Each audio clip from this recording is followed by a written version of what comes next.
Have you ever felt utterly lost in another time, another world? Not just reading about it, but living it. That's the power of historical fiction. And today, I want to share 10 books that have done that for me. Books that have burrowed into my soul and taken root.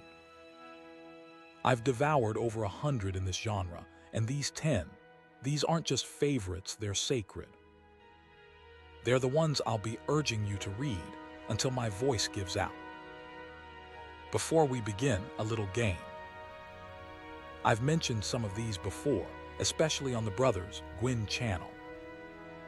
See if you can guess which ones I'm thinking of as we go.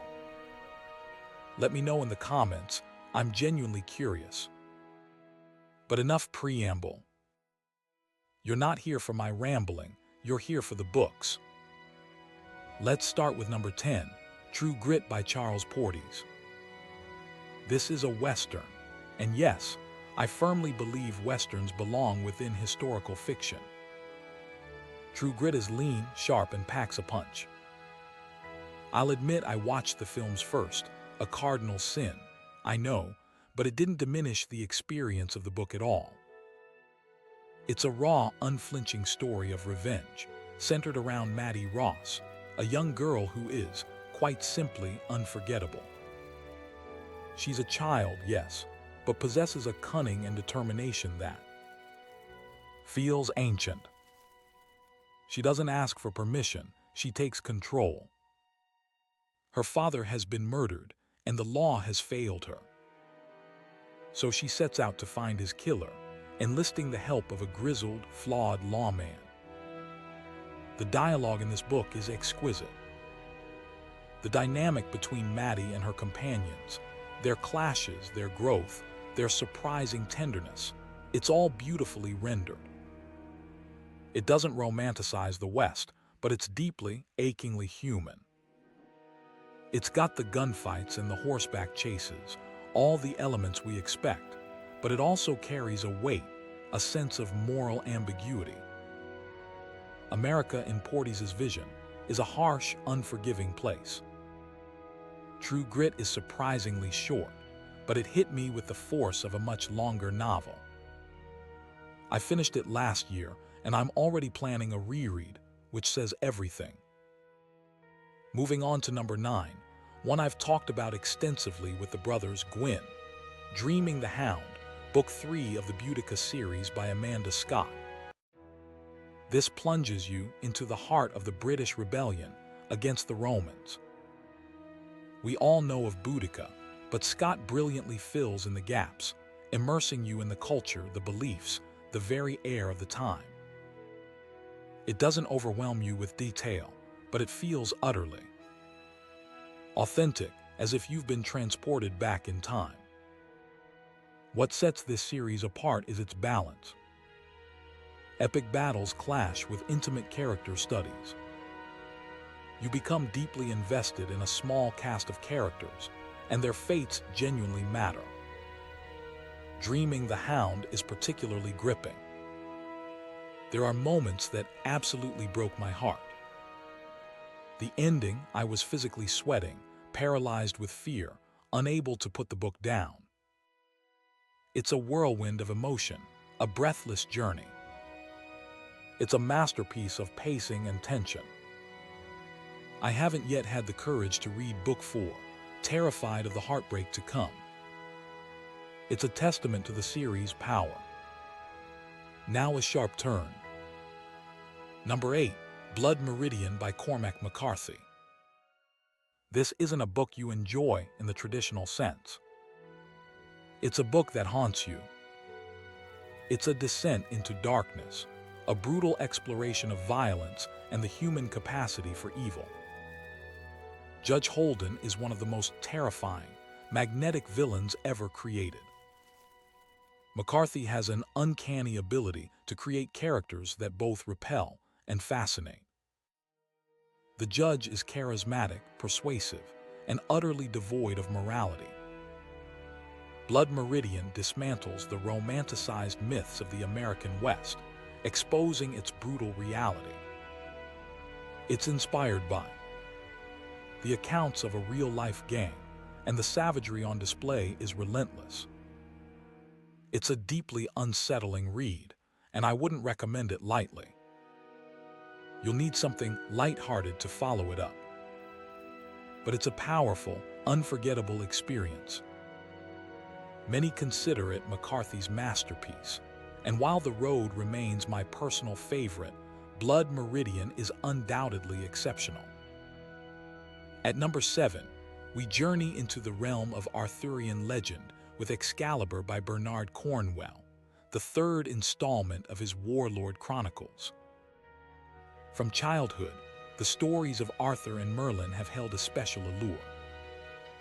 Cornwell breathes new life into these familiar tales, offering a fresh perspective on the characters and events.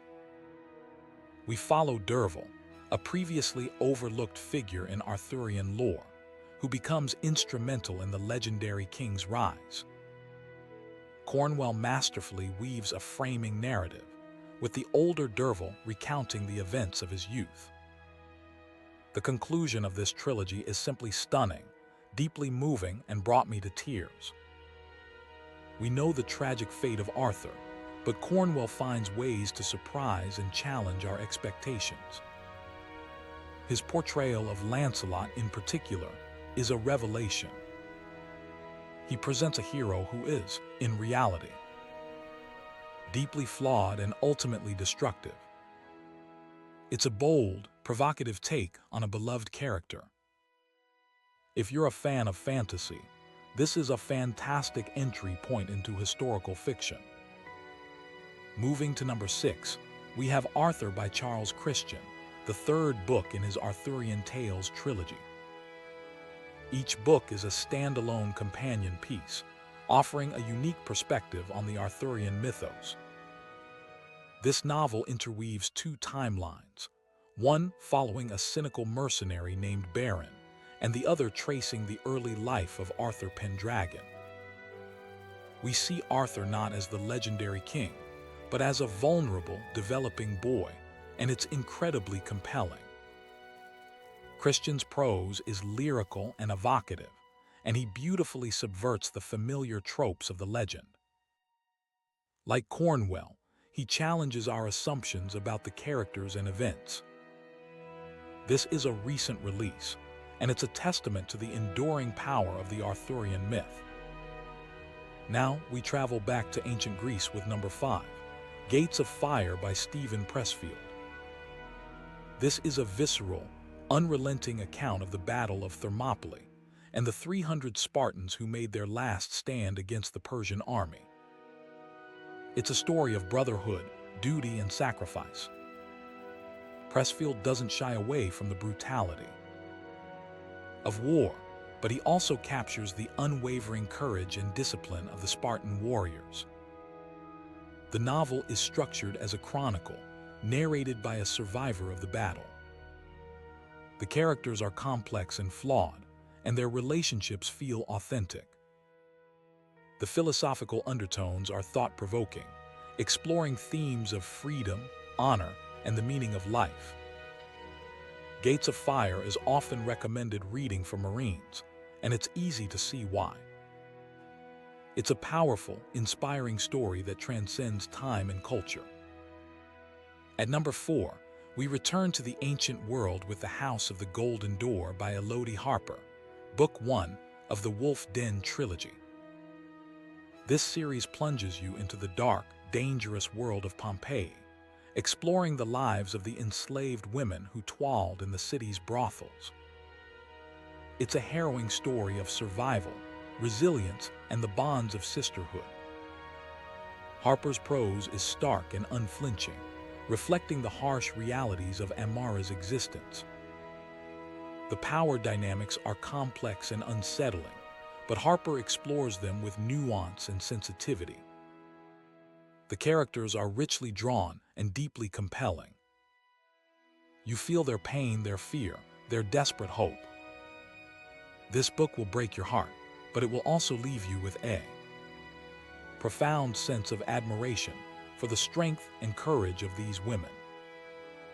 Number 3, Gates of Fire again by Stephen Pressfield. I know it's a repeat, but it's that good.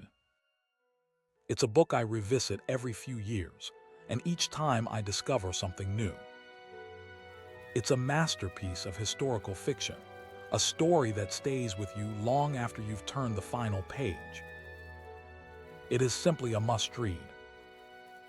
Now into the top two, starting with Dreaming the Eagle, Book 1 of the Boudica Quartet by Amanda Scott. While I adore Dreaming the Hound, this first installment truly captivated me.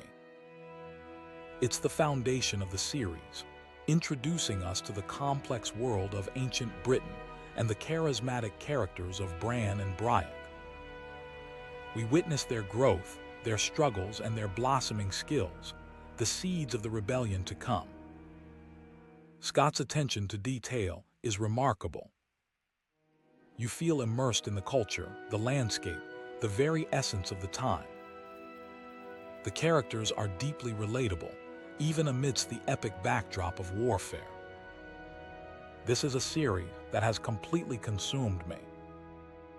It has become an obsession, and I've lost count of how many times I've recommended it to others.